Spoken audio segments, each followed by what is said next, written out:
C'est la misère.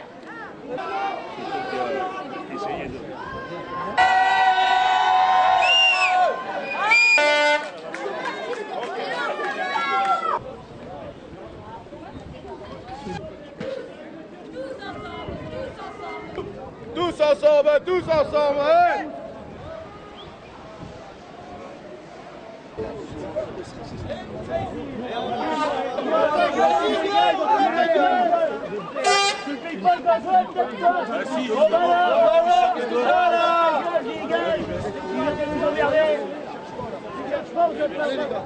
C'est ça, on le fait pas,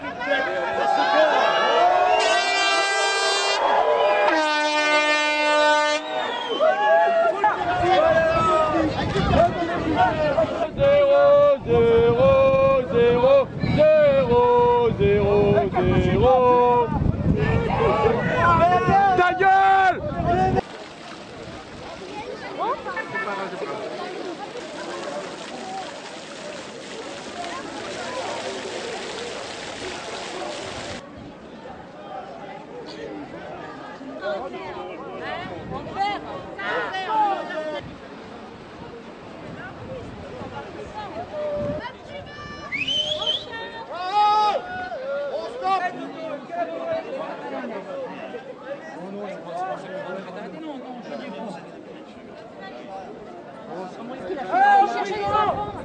Chercher des enfants. Oui, la pédophilie encore. Chercher des Il y en a enfants. plein partout. Mais ils ont qu'à lui couper les couilles. Mesdames, Ah, puis c'est... coupez-lui. Au lieu de les foutre en prison, ils ont qu'à les foutre, leur couper les couilles. Regarde, plus ça vélo vert. Prenez qui est-ce qui s'attaque au branleur. Il suit les enfants. Oui, La pédophilie, c'est c'était un pédophile. Donc Monsieur Guédon, est-ce que vous pouvez donner donc un sens à votre participation aujourd'hui à la manifestation des Oui, marins? bien sûr, personne n'ignore combien je me suis investi pour la défense du milieu maritime. Je préside à l'Assemblée le groupe d'études mer, pêche et souveraineté maritime. Si je suis là aujourd'hui, c'est parce que cette crise qui était latente, on doutait bien qu'elle devait éclater. Et maintenant, c'est fait. Je suis là parce que j'ai rendez-vous avec Monsieur le ministre de la Pêche et de l'Agriculture mardi midi.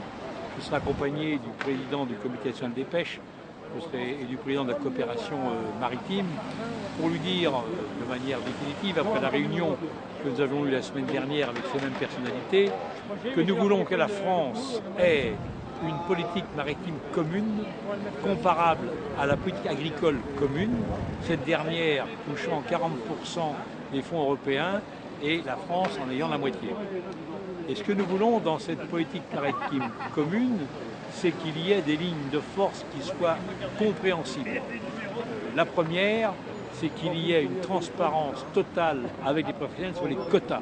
On sait très bien qu'en libérant quelques quotas actuellement, ça mettrait la tête de nos bateaux hors de l'eau. La seconde, c'est qu'avec cette crise du pétrole dont nous ne maîtrisons pas le coût, que la politique communautaire puisse autoriser de manière transitoire qu'il y ait des dérogations pour faire en sorte que le fonds pour aller à pétrolier qui existait puisse coexister encore ou réexister pendant une période transitoire. Et qu'on arrête de dire, que l'Europe arrête de dire que ceci n'est pas heureux compatible, c'est ce qui correspondrait à ce que je viens de dire précédemment, à une politique maritime communautaire.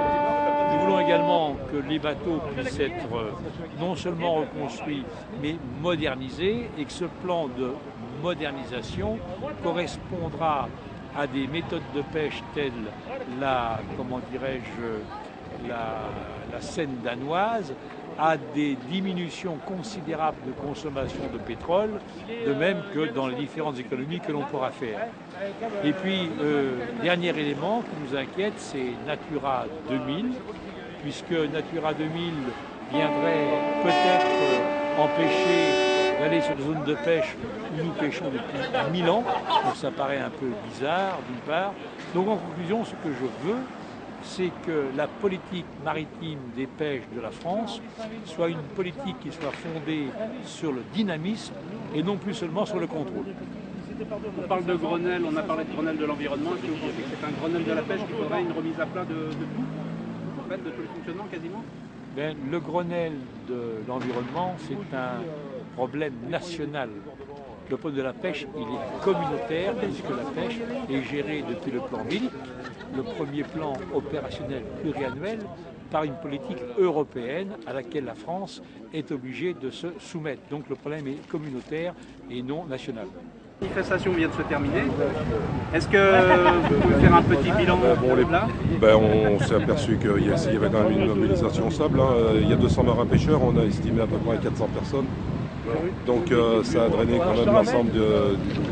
Et puis il n'y avait pas uniquement des marins pêcheurs, le mariage était représenté, la mairie, etc. C'est quand même positif. Ça s'est passé dans un climat bon enfant. Voilà, pas d'incident. Je crois que les marins voulaient montrer que... Qu'on peut discuter avec nous, oui. D'accord. Donc prochaine échéance pour vous maintenant? La prochaine échéance, on attend la décision de M. Barnier, ce qu'il a à nous proposer. Et ça sera annoncé éventuellement mercredi. Ouais. Je pense que tout le monde a compris qu'on était dans l'urgence et qu'il fallait réagir rapidement avant que les choses prennent des proportions.